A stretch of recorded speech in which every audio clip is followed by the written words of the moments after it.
उपमुख्यमंत्री सुनेत्रा पवार आता भ्रष्टाचाराच्या विरोधामध्ये चांगल्याच ॲक्शन मोडवरती आल्याचं दिसतंय। सुनेत्रा पवार यांनी घेतलेल्या 2 निर्णयांमुळे त्यांचा भ्रष्टाचाराच्या विरोधामध्ये रुद्रावतार समोर आलाय। यामधला पहिला निर्णय म्हणजे माझाच्या पाठपुराव्याला आलेलं यश। अल्पसंख्याक विभागाकडून शाळांना केलेल्या प्रमाणपत्रांच्या खैरातीबद्दल तीव्र नापसंती व्यक्त करत अल्पसंख्याक मंत्री या नात्यानं त्यांनी सखोल चौकशीचे आदेश दिलेत। सह्या कोणी आणि कुणाच्या दबावाखाली केल्या याची देखील चौकशी केली जाणार आहे। विशेष बाब म्हणजे ही प्रमाणपत्र उपसचिव मिलिंद शेणॉय यांच्या सहीनं देण्यात आली। आता या सह्या मिलिंद शेणॉय यांना भोवणार आहेत। उपसचिवांची देखील चौकशी होणार असल्याची माहिती सूत्रांकडून मिळतेय। दुसरीकडे मंत्रालयामधील लाचखोरीच्या प्रकरणावरही त्यांनी तीव्र असा संताप व्यक्त केला।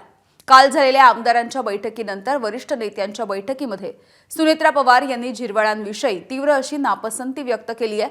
स्वतःची आणि पक्षाची प्रतिमा बदनाम होणार नाही याची काळजी घ्या, तसंच प्रशासन आणि अधिकारी बदनाम होणार नाहीत याविषयी खबरदारी घ्या, अशी समज त्यांनी झिरवाळ यांना दिल्याचं कळतंय।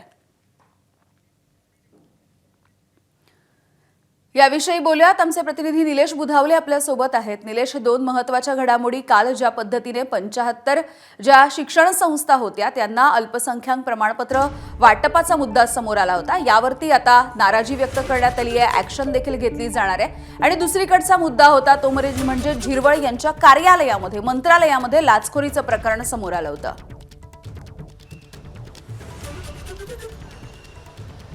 यामिनी काल दुपारी सुनेत्रा पवार यांना सह्याद्री अतिथीगृह येथे एक महत्त्वाची बैठक बोलवली होती आणि सकाळपासूनच अल्पसंख्याक खात्यातील भ्रष्टाचाराचं प्रकरण ज्या पद्धतीने समोर आलं होतं त्यानंतर एक तीव्र नाराजी देखील त्यांना व्यक्त केली होती।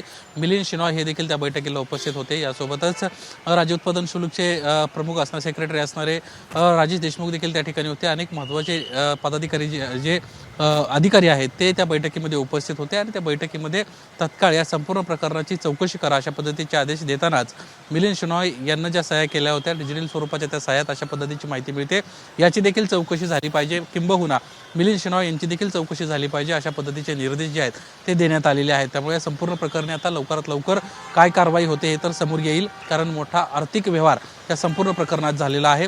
धक्कादायक बाब म्हणजे ज्या दिवशी अजित पवारांचं निधन झालं त्या दिवशीची अधिकाऱ्यांची या सह्यांचं प्रकरण जे आहे ते समोर आलेलं आहे आणि प्रमाणपत्र वाटप करण्यात आलेले आहेत। त्यामुळे या संपूर्ण प्रकरणी चौकशी होईल आणि सत्य समोर येईल।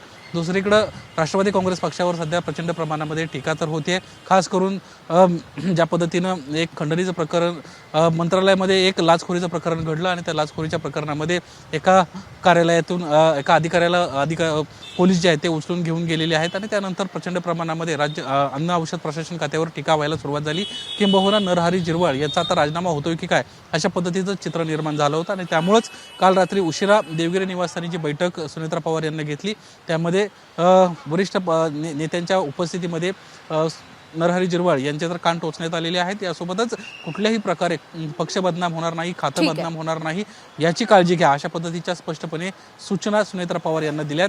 सुनेत्रा पवार सध्या आपल्याला ॲक्शन मोडमध्ये या निमित्तानं पाहायला मिळतात। निलेश, धन्यवाद या सगळ्या सविस्तर अपडेटसाठी। मंत्री नरहरी झिरवाळ यांच्या कार्यालयामध्ये घडलेला प्रकार हा कलंक लावणारा असल्याची प्रतिक्रिया नरहरी झिरवाळ यांनी स्वतः दिली आहे। तर या प्रकरणी आरोपी ढेरिंगे जो आहे त्याची चौकशी सुरू झाली असल्याचं स्पष्टीकरण देखील झिरवाळ यांनी दिलंय। या संदर्भामध्ये मुख्यमंत्र्यांची भेट घेणार असल्याचं देखील झिरवाळ म्हणाले।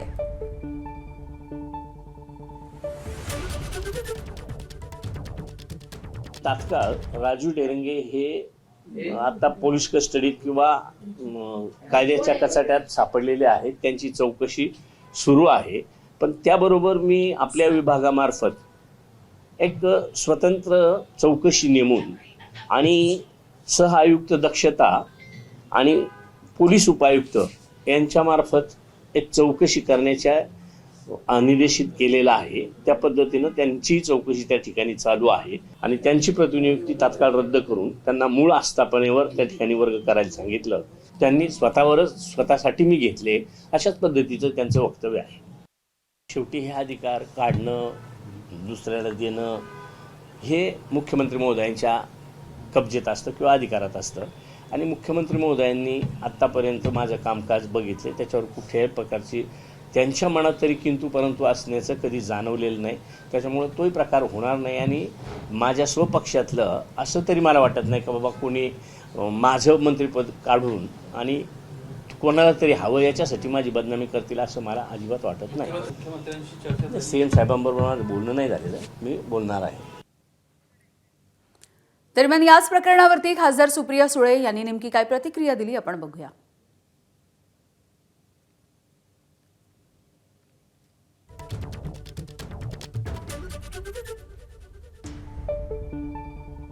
की एक शून्यातून जिरवळांनी एक आयुष्य उभं केलंय, कष्टातून. ते काय मॅनेजमेंट कोटावाले नाहीत, ते स्वतः शून्यातून उभे राहिलेले. त्याच्यामुळे काय नक्की त्यांच्या ऑफिसमध्ये झालं आणि महाराष्ट्र सरकारकडून पारदर्शकपणे उत्तरच येत नाही आहे ना. मंत्रालयातून पूर्ण राज्य चालतं, 6व्या मजल्यानी 3ऱ्या-4थ्या मजल्यावर रेड केली आहे. हे म्हणजे मला अजून खरंच वाटत नाही की माननीय मुख्यमंत्र्यांनी स्वतःच्या कॅबिनेट मिनिस्टरवर ही रेड होते. हे असं कसं होऊ शकतं? अजित पवार यांच्या विमान अपघाताच्या प्रकरणी ही एक मोठी बातमी समोर येते. विमानामधील दोन्ही रेकॉर्डवरती उच्च तापमानाचा आणि आगीचा दुष्परिणाम जाणवलेला आहे. विमानामधल्या दोन्ही रेकॉर्डरमधला डेटा रिकव्हर करण्याचं काम सध्या सुरू आहे. ज्या देशामध्ये विमान बांधणी झाली त्या देशामधल्या अधिकृत प्रतिनिधींकडून याविषयीची माहिती मागवण्यात आली आहे. एअर ॲक्सिडेंट इन्व्हेस्टिगेशन ब्युरोनं या संदर्भातली माहिती दिली आहे. याविषयी बोलूयात, आमचे प्रतिनिधी सोमेश कोलगे आपल्या सोबत आहेत. सोमेश, खरं तर विमानाचा ब्लॅक बॉक्स सापडलेला होता अशी माहिती आली होती, मात्र हा बॉक्स देखील काहीसा जळालेल्या अवस्थेत आहे असं कळलं होतं. मुळात असं आहे की जरी विमानाचा अपघात झाला तरी ब्लॅक बॉक्सला काही होऊ नये अशा पद्धतीनं तो ब्लॅक बॉक्स बनवलेला असतो. मात्र आता नेमकं काय अपडेट येते आहे आणि रिकव्हरी डेटाची या संदर्भातली देखील माहिती समोर येते आहे. नक्कीच काल आपण याविषयीची सर्वात पहिल्यांदा बातमी दिली होती एबीपी माझावर आणि त्या बातमीवर शिक्कामोर्तब झालेले पहिल्यांदाच अजित पवारांच्या विमान अपघात प्रकरणामध्ये मिनिस्ट्री ऑफ सिव्हिल एव्हिएशन कडून पहिल्यांदाच कोणतं तरी अधिकृत वक्तव्य करण्यात आलेलं आहे. आणि आज जी प्रेस नोट जारी केलेली आहे त्या प्रेस नोटमध्ये हे मिनिस्ट्री ऑफ सिव्हिल एव्हिएशनने मान्य केलंय की बारामतीमध्ये जो लिअरजेट प्रायव्हेट चार्टर विमानाचा अपघात झाला होता अजित पवारांच्या, त्या विमानातील दोन्ही रेकॉर्डर हे खूप मोठ्या काळासाठी बराच काळ तिथे आगीमध्ये जळत होते आणि त्याचा दुष्परिणाम झालेला आहे. आणि त्यामध्ये त्यांनी हे देखील म्हटलंय की सस्टेन्ड फायर डॅमेज, याचा अर्थ या दोन्ही रेकॉर्डर्सना ब्लॅक बॉक्सना आगीमुळे नुकसान झालेलं आहे आणि त्यामुळे या जास्त कालावधीकरिता या तापमानामध्ये, उच्च तापमानामध्ये आगीमध्ये हे रेकॉर्डर राहिलेले असल्यामुळे अशा स्वरूपाचं आगीमुळे नुकसान झालंय. आणि त्याबाबतची माहिती आता डेटा रिकव्हरीसाठी जिथे याची ओरिजिनल मॅन्युफॅक्चरिंग झाली त्या देशाच्या अधिकृत प्रतिनिधीकडून याबाबतची मदत मागितली गेलेली आहे. यामध्ये त्यांनी म्हटलंय की जे कॉकपिट व्हॉइस रेकॉर्डर आहे ते हनीवेल या कंपनीकडून हनीवेल या कंपनीने त्याविषयीचं मॅन्युफॅक्चरिंग केलेलं आहे आणि त्याबाबतचं डिटेल एक्झामिनेशन सुरू आहे. सोमेश कोलगे आमचे प्रतिनिधी आपल्याला याविषयीची अपडेट देत आहेत. आता एअर ॲक्सिडेंट इन्व्हेस्टिगेशन ब्युरोनं या संदर्भात समोर येऊन या संदर्भातली माहिती दिलेली आहे. ज्या ठिकाणी या विमानाची बांधणी करण्यात आली त्या देशामधून देखील आता अधिकची माहिती मिळवण्यासाठी प्रयत्न केले जात आहेत. पार्थ पवार यांना पुण्यामधल्या मुंढवा जमीन घोटाळ्याच्या प्रकरणी चौकशी समितीकडून क्लीन चिट मिळाल्याची माहिती समोर येते आणि या जमीन व्यवहाराच्या प्रकरणामध्ये पार्थ पवार यांची स्वाक्षरी नसल्यामुळे जमीन खरेदीसोबत त्यांचा थेट संबंध नाही असा निष्कर्ष या प्रकरणाच्या चौकशीसाठी नेमलेल्या विकास खरगे यांच्या समितीनं काढलाय. त्यामुळे पार्थ पवार यांना अभय मिळाल्याचंही सांगितलं जातंय. या समितीनं सोमवारी महसूल मंत्री चंद्रशेखर बावनकुळे यांच्याकडे चौकशी अहवाल सादर केला. यामध्ये पार्थ पवार यांचा जमीन व्यवहाराशी संबंध नसल्याचा निष्कर्ष नोंदवण्यात आला. त्याच वेळेला 2 सरकारी अधिकाऱ्यांच्या विरोधामध्ये कारवाईची शिफारस करण्यात आली आहे. आता बावनकुळे हा अहवाल मुख्यमंत्री फडणवीसांना सादर करतील. यानंतर हा अहवाल स्वीकारायचा की नाही याचा निर्णय होणार असल्याची माहिती सूत्रांनी दिली आहे.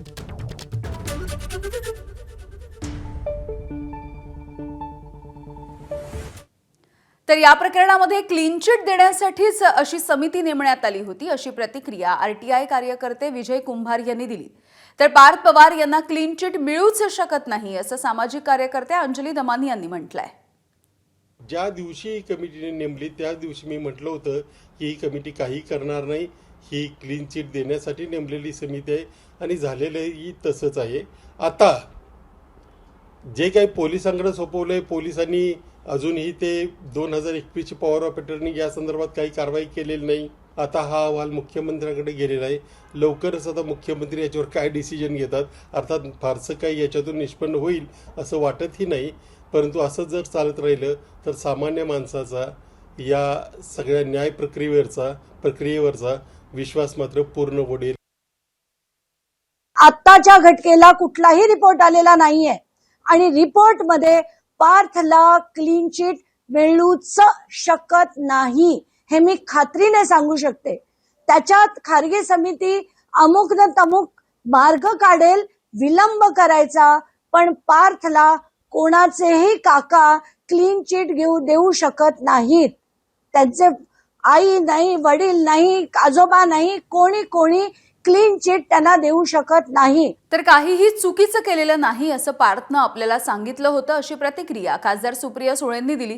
तर अहवाल अधिकृतपणे समोर आलेला नाही, जर तरच्या बातम्या आहेत असं खासदार संजय राऊतांनी म्हटलंय. विधानसभेमध्ये हा विषय सरकारला जाब विचारू आम्ही या विषयावरून, अशी प्रतिक्रिया विधानसभेचे विरोधी पक्षनेते विजय वडेट्टीवार यांनी दिली आहे. पार्थला मी फोन केला होता सकाळी आणि मी असं म्हणले होते तो मला म्हणला, आत्या मी काही चुकीचं केलं नाही, मी तुम्हाला नंतर समजून सांगतो काय झालं. त्याच्यामुळे तेव्हा सकाळी मी तो स्टँड त्याच्यावर विश्वास ठेवून हा ठेवला. आणि मला असं वाटतं आपण इन्क्वायरीचा जो कागद आहे तो इस्तोवर वाट बघू. माझा विश्वास आणि अपेक्षा, माझी आमच्या घरातल्या प्रत्येक मुला आणि मुलीकडून अपेक्षाही आहे की त्यांनी कुठलंही काम ते करणार नाहीत आणि करूही नाही इथून पुढेही. एवढी एक आत्या म्हणून, एक आई म्हणून, एक मावशी म्हणून आमच्या घरातल्या सगळ्याच मुलांकडून माझी ती अपेक्षा. बघा, अद्याप हा अधिकृतपणे अहवाल समोर आलेला नाही. या जरतरच्या बातम्या आहेत आणि सूत्रांच्या बातम्या आहेत. पण मोठ्या व्यक्तीचा दबाव असल्याशिवाय अशा प्रकारचे व्यवहार होत नसतात, एवढंच मी सांगू इच्छितो. जेव्हा पूर्ण अहवाल येईल तेव्हा आम्ही सांगू कायद्यापुढे सर्व समान आहेत की नाही हे नंतर पाहू. विधानसभेमध्ये हा प्रश्न उपस्थित होणार आहे, त्यावेळेस या प्रश्नाला घेऊन सरकारला जाब विचारू, कसं क्लीन चिट दिलं आहे आणि एवढ्या मोठ्या व्यवहारामध्ये सामान्य व्यक्ती हा व्यवहार करू शकत नाही. त्याला मोठमोठ्यांचा वरदस्त होता, आशीर्वाद होता, त्यामुळे घडलेला प्रकार आहे. दरम्यान या संदर्भामध्ये गृहराज्यमंत्री पंकज भोयर यांनी काय म्हटलंय आपण बघूया. या संदर्भात ज्या काही घटना घडल्या त्या संपूर्ण व्यवहाराची चौकशी करण्याकरता एक समिती नियुक्त करण्यात आली होती आणि समितीने जो काही अहवाल दिला होता त्या अनुषंगानं पुढची कारवाई करण्यात येईल. पण पार्थ पवार यांना क्लीन चिट ही राजकीय उद्देशाने दिली गेली असा विरोधकांचा आरोप आहे. अजूनपर्यंत मी देखील तो अहवाल बघितलेला नाही आहे, परंतु जी समिती नेमण्यात आली होती ती अतिशय उच्चस्थ पदस्थ अधिकाऱ्यांच्या मार्फत नेमण्यात आलेली होती. त्याच्यामुळे त्यांनी जी काही चौकशी केली असेल ती निश्चितपणे पारदर्शक असेल. या संदर्भात लोकांच्या मागणीनुसार समितीचं नियुक्ती त्या ठिकाणी करण्यात आली होती आणि समितीने अहवाल दिल्यानंतर सर्व गोष्टी समोर येतील. मीरा भाईंदर महानगरपालिकेची पहिली महासभा ही 18 फेब्रुवारीला होते आणि या महासभेमध्ये ठराव क्रमांक 16 टिपू सुलतान चौक हे नाव रद्द करण्याचा प्रस्ताव भाजपकडून मांडण्यात येणार आहे. विशेष म्हणजे 2016 साली याच चौकाला टिपू सुलतान यांचं नाव देण्याचा ठराव भाजपनंच मंजूर केला होता. 3 डिसेंबर 2016 रोजीच्या महासभेमध्ये ठराव क्रमांक 27च्या अंतर्गत लोढा कॉम्प्लेक्स मार्गावरच्या चौकाला टिपू सुलतान यांचं नाव देण्याचा प्रस्ताव तत्कालीन नगरसेवक नरेंद्र मेहता यांनी मांडला. तो प्रस्ताव भाजपच्या बहुमतानं मंजूरही झाला. आता मात्र त्याच नावाला रद्द करण्याचा प्रस्ताव भाजपकडून आणला जातोय. त्यामुळे राजकीय वर्तुळामध्ये चर्चांना उधाण आलंय. विनाकारण एका बाजूने भारतीय जनता पार्टी विकासाची गोष्ट करते आणि दुसऱ्या बाजूला हिंदू मुस्लिमची भांडणं लावणे, हिंदू मुसलमानांमध्ये द्वेष निर्माण करणे, जाणून बुजून नयानगर येथील चौकाला त्यांनी दिलेल्या नावाचं नामांतरण करणे किंवा नाव बदलून दुसरं नाव ठेवणे काही आवश्यक नसताना हा विषय पत्रिकेवर विषय आणलेला, याचा मी पूर्णपणे निषेध करीत आहे. राज्यामध्ये सध्या टिपू सुलतान या नावावरून मोठा वादंग सुरू असलेला आपण बघतो आहोत आणि या सगळ्या पार्श्वभूमीवरती अकोल्यामधल्या महानगरपालिकेच्या स्थायी समितीच्या सभागृहाला दिलेलं टिपू सुलतानचं नाव हटवावं अशी मागणी शिवसेनेकडून केली जाते आहे. अकोल्यामध्ये 12 जून 2012 मध्ये टिपू सुलतानचं नाव देण्यासाठी भाजपचे ज्येष्ठ नेते विजय अग्रवाल हे या प्रस्तावाचे सूचक होते. दरम्यान आता अकोल्यामध्ये शिंदेंच्या शिवसेनेनं स्थायी समिती सभागृहाचं नाव बदलण्याची मागणी केली आहे. टिपू सुलतान हे नाव बदलून सभागृहाला छत्रपती संभाजी महाराज किंवा डॉक्टर APJ अब्दुल कलाम यांचं नाव देण्याची मागणी शिवसेनेकडून केली जाते. शिंदेंच्या शिवसेनेच्या मागणीनंतर आता अकोल्यामध्ये स्थायी समिती सभागृहाचं नाव बदलण्यासाठी प्रशासन पुढाकार घेणार आहे का याकडे लक्ष असेल. 2 दिवस अगोदर आपले या राज्याचे मुख्यमंत्री यांनी या संदर्भात टिप्पणी केली की हा नराधम आहे, म्हणजे टिपू सुलतान नराधम आहे आणि आमचं पण म्हणण्यात नराधम आहे, इथे नाव पाहिजे नाही. आमची विनंती आहे, इथे सत्ताधारीमध्ये आम्ही पण सहभागी आहोत. आमचा एक नगरसेवक आहे, आम्ही सहभागी आहोत. आमची विनंती आहे, आयुक्त साहेबांना आम्ही पत्र दिला, फोटो आहे टिपू सुलतानचा, हे फोटो काढा, कारण की हे जे ठराव झाले ते चुकीचं ठराव झालेला आहे. कुठेही त्याची टिप्पणी नाही आहे, कुठेही त्याची प्रोसिडिंग नाही आहे आणि हे बोर्ड काढून तिथे छत्रपती संभाजी महाराज किंवा APJ अब्दुल कलाम हे नाव या तिथे देण्यात यावे ही आमची विनंती आहे. अन्यथा तुम्ही नाही काढलं नियमाप्रमाणे आम्ही आमच्या पद्धतीने हे फोटो आम्ही इथून काढणार आहे. आमच्यावर गुन्हा दाखल झाला तरी चालते. वर्ध्यामध्ये ग्रँड ट्रंक एक्सप्रेसच्या बोगीला आग लागली आहे. दिल्लीवरून चेन्नईच्या दिशेनं ही एक्सप्रेस धावत होती. दहेगाव तुळजापूरच्या नजीक ही घटना घडलेली आहे. सुदैवानं या बोगीला लागलेल्या आगीमध्ये कोणतीही जीवितहानी झाली नाहीये. आगीचा मात्र मोठा भडका उडाल्याची दृश्य आपण बघतोय, कॅमेऱ्यामध्ये चित्रित झालेली आहेत. अचानकपणे आग लागल्यामुळे प्रवासी आणि आसपास असणारे गावकरी देखील या ठिकाणी धावत पळत पोहोचल्याची दृश्य हाती येत आहेत.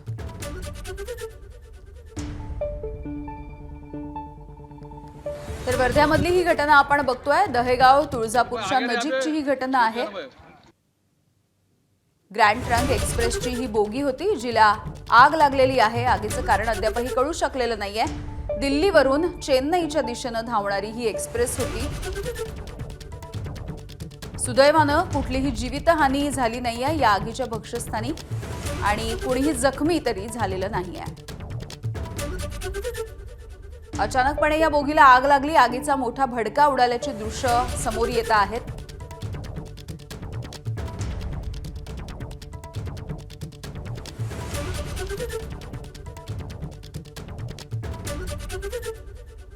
पुणे शहर पोलीस भरतीला सुरुवात झाली आहे. पोलीस भरतीसाठी सुमारे 1,85,000 अर्ज दाखल झालेत. RFID CCTV कॅमेऱ्याच्या निगराणीमध्ये या भरतीला सुरुवात होती आहे.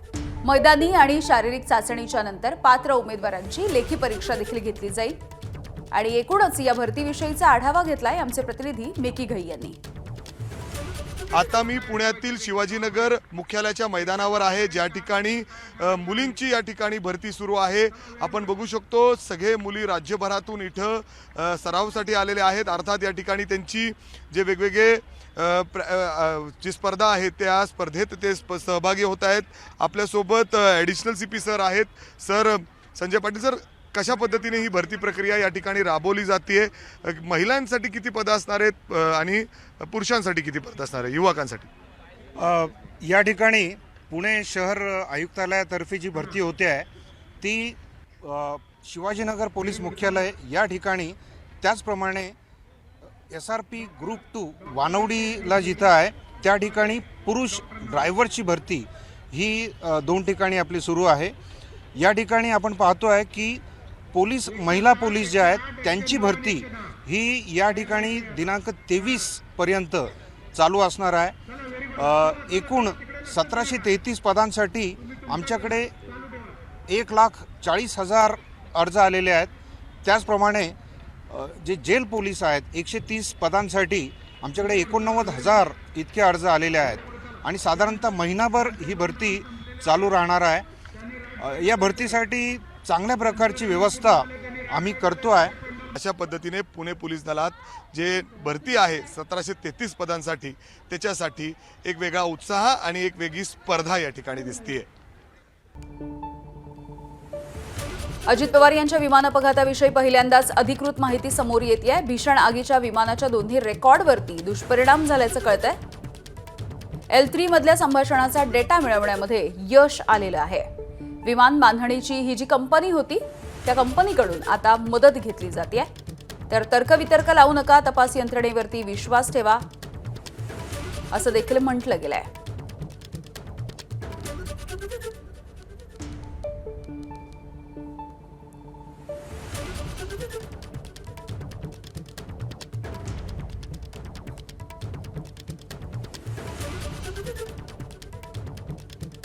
वाशिममधलं सामूहिक कॉपीचं प्रकरण समोर आलेलं होतं आणि या प्रकरणी आता 26 कर्मचाऱ्यांचं निलंबन करण्यात आलंय. निलंबित कर्मचाऱ्यांवरती गुन्हे देखील दाखल केले जाणार आहेत. शिक्षणाधिकाऱ्यांनी या संदर्भातली माहिती दिलेली आहे. सध्या 10वी-12वीच्या परीक्षा सुरू आहेत आणि खरं तर कॉपीमुक्त अभियान देखील राबवण्यात आलेलं आहे. मात्र सामूहिक कॉपीचा प्रकार वाशिममध्ये घडलाय आणि या प्रकरणी 26 कर्मचाऱ्यांचं आता निलंबन करण्यात आलंय. वाशिम जिल्ह्यातील मैनागिरी महाराज विद्यालय व कनिष्ठ महाविद्यालय झुमडा टोक या परीक्षा केंद्रावर शिक्षणाधिकारी प्राथमिक श्री संजय ससाणे यांनी भेट दिली. तर त्या भेटीच्या वेळेला या 581 विद्यार्थ्यांच्या उत्तरपत्रिकांची तपासणी केली असता आणि CCTVचं जे काही फुटेज आहे हे त्या ठिकाणी त्यांनी तपासलं आणि फुटेजवरून या 581 विद्यार्थ्यांनी त्या ठिकाणी सामूहिक कॉपी केली असं सरांनी आम्हाला अहवाल या ठिकाणी दिलेला आहे. त्या आधारे त्या ठिकाणचे जे काही 26 शिक्षक आहे या 26 शिक्षकावर निलंबनाचा प्रस्ताव आम्ही संस्थेला त्या ठिकाणी दिलेला आहे आणि या 26 शिक्षकावर गुन्हे दाखल करण्याबाबतची कार्यवाही गट शिक्षणाधिकारी वाशिम यांच्यामार्फत आमची चालू आहे. अहिल्यानगरच्या MIDC पोलीस स्टेशनच्या हद्दीमधल्या डोंगरगण घाटामध्ये एक मृतदेह सापडलाय. डोंगरगण घाटामधल्या दरीत एका गोणीमध्ये हा मृतदेह ठेवण्यात आला होता. सध्या MIDC पोलीस स्टेशनचे कर्मचारी हे घटनास्थळी पोहोचलेले आहेत आणि पुढची चौकशी, पुढचा तपास सुरू करण्यात आला आहे.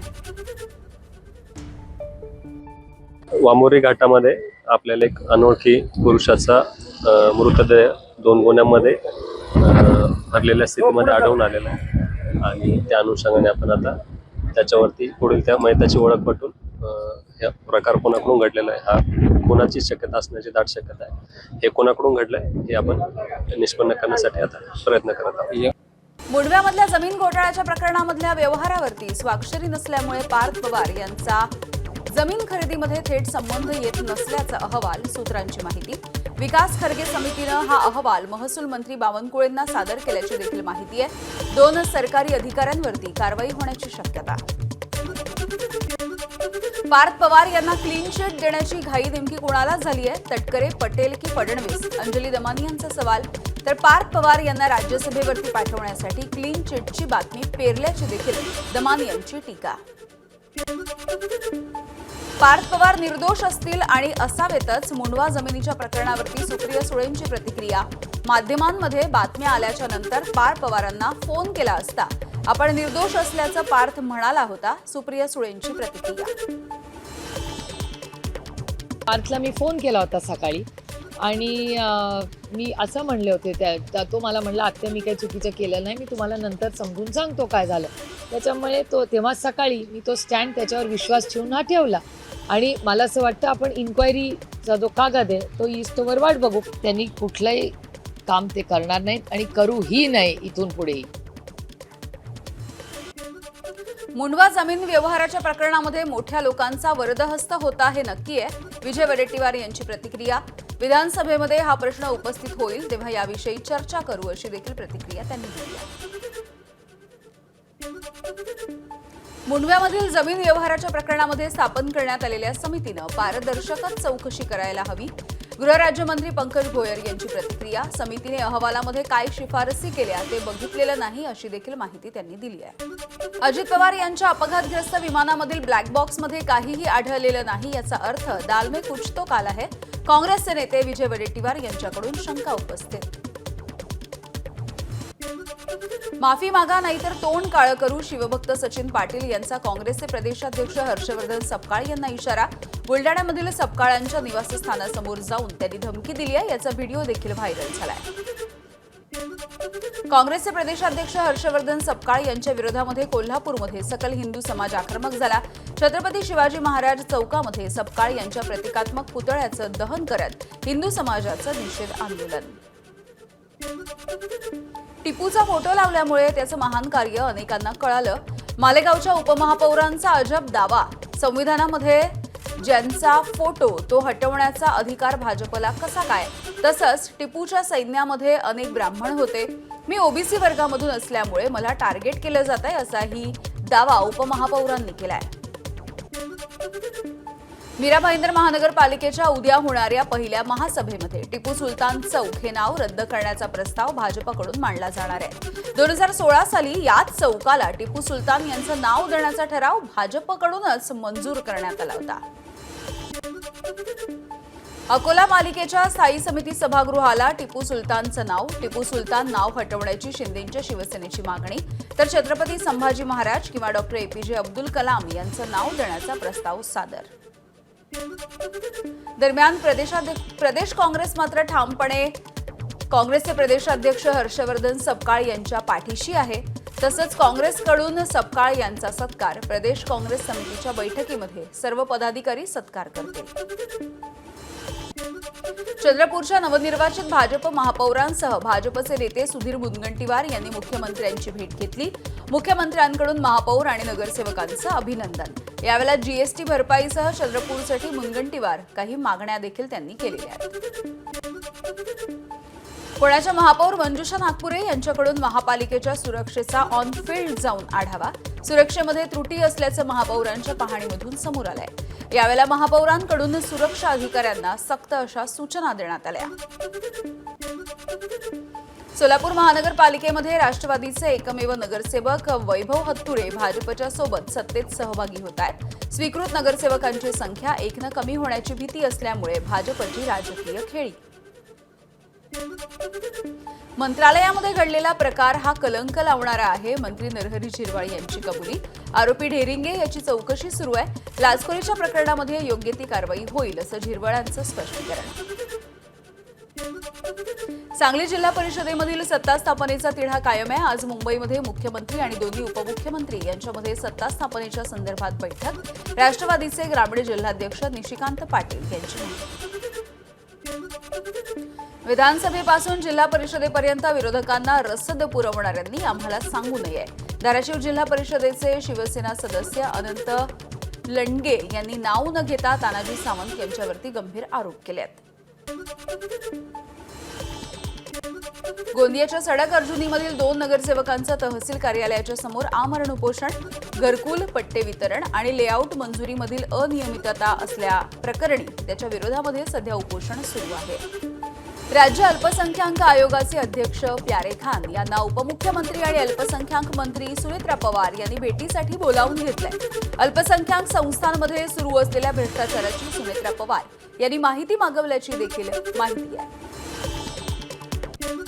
पिंपरी चिंचवड महानगरपालिकेमधल्या राष्ट्रवादीच्या दालनामध्ये शरद पवार आणि दिवंगत अजित पवार या दोघांचे देखील फोटो आहेत. शरद पवार एक विचार आहेत आणि तो विचार जपण्यासाठी हा फोटो दालनामध्ये लावल्याची विरोधी पक्षनेते भाऊसाहेब भोईर यांची प्रतिक्रिया. नवी मुंबईमध्ये नाईक आणि शिंदे हा वाद अद्यापही कायम आहे. वनमंत्री गणेश नाईक यांच्यावरच्या टीकेनंतर शिवसेनेकडून शहरामध्ये आक्षेपार्ह बॅनर लावण्यात आले. श्रीकांत शिंदे यांना माजी खासदार करू असं ओपन चॅलेंज देण्यात आलं आणि यानंतर स्मृतिभ्रंश झालेल्या शिल्पकाराचा डॉक्टर श्रीकांत शिंदे यांच्याकडून उपचार करून मिळेल अशा उल्लेखाचं शिवसेनेकडून बॅनर लावण्यात आलंय. मुंबईमध्ये कोकण भवन उभारा. सिंधुदुर्ग जिल्ह्याचे पालकमंत्री नितेश राणे यांचं मुंबईच्या महापौर रितू तावडे यांना पत्र. मुंबईमध्ये येणाऱ्या कोकणवासियांना हक्काचा निवारा मिळावा यासाठी नितेश राणे यांनी महापौरांना हे पत्र लिहिले आहे. पंतप्रधान नरेंद्र मोदी आणि फ्रान्सचे राष्ट्राध्यक्ष इमॅन्युएल मॅक्रॉन यांच्या दौऱ्याच्या निमित्तानं वरळी सी लिंकला आकर्षक विद्युत रोषणाई. मोदी आणि फ्रान्सच्या राष्ट्राध्यक्षांचा फोटो असलेली ही खास रोषणाई करण्यात आली.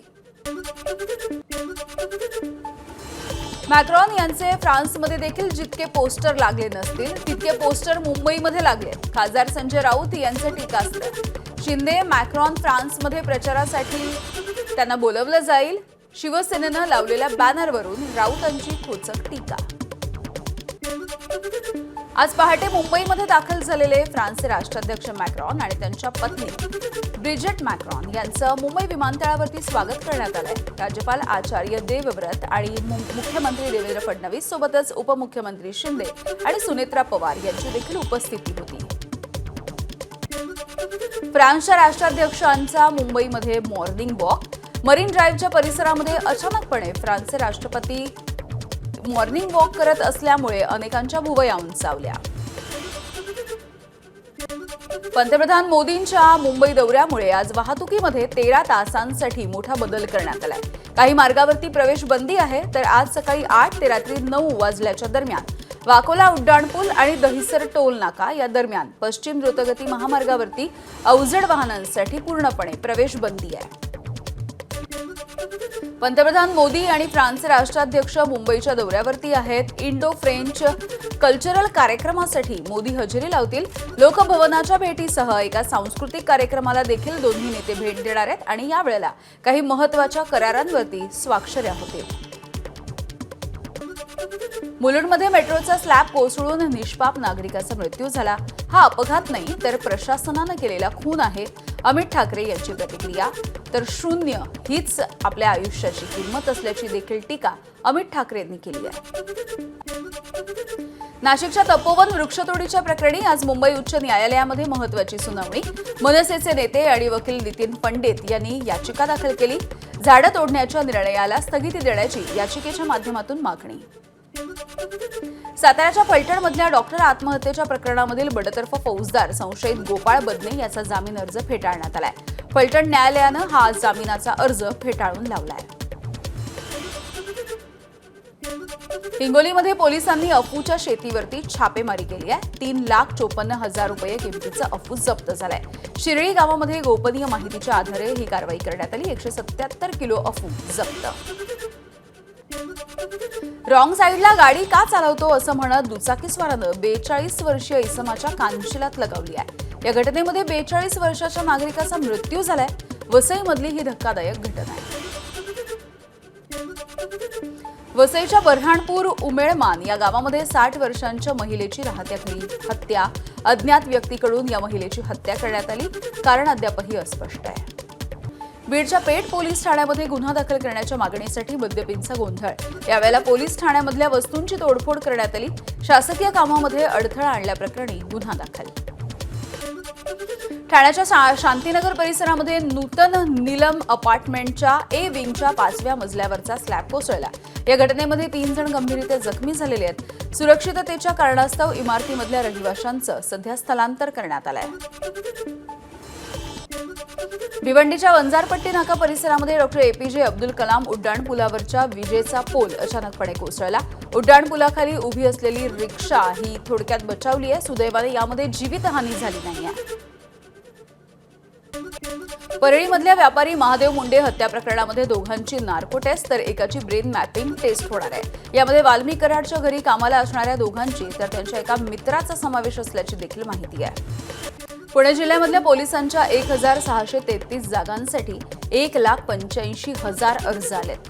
पोलीस मुख्यालय आणि राज्य राखीव पोलीस दलाच्या गट क्रमांक 2च्या मैदानावरती भरतीची मैदानी चाचणी सध्या सुरू आहे. सोलापूरमधल्या अक्कलकोट तालुक्यामधील भीमा नदीपात्रामधील खानापूर बंधाऱ्याला गळती लागली आहे. बंधाऱ्याच्या प्लेट खराब झाल्यामुळे गळती रोखण्याची पाटबंधारे विभागाकडे ग्रामस्थांची मागणी. सोलापूरमध्ये खरबूज बियाणं विक्री करणाऱ्या कंपनीमुळे खरबुजाचं पीक वाया गेलंय. मोहोळ तालुक्यामधल्या शेतकऱ्यांचा आरोप आहे.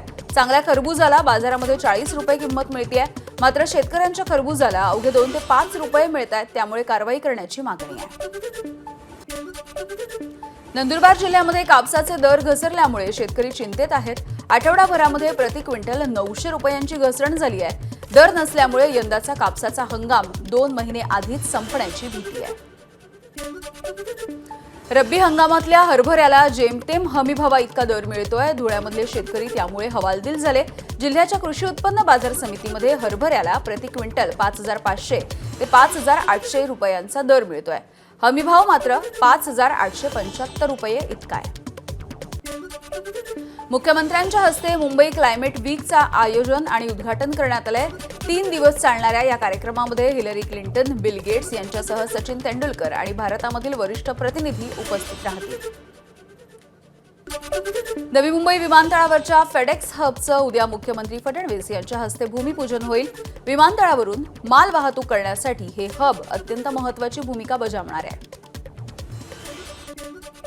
तिसऱ्या आंतरराष्ट्रीय आयुष परिषदेचं भारताचे केंद्रीय आयुष मंत्री प्रतापराव जाधव यांच्या हस्ते दुबईमध्ये उद्घाटन.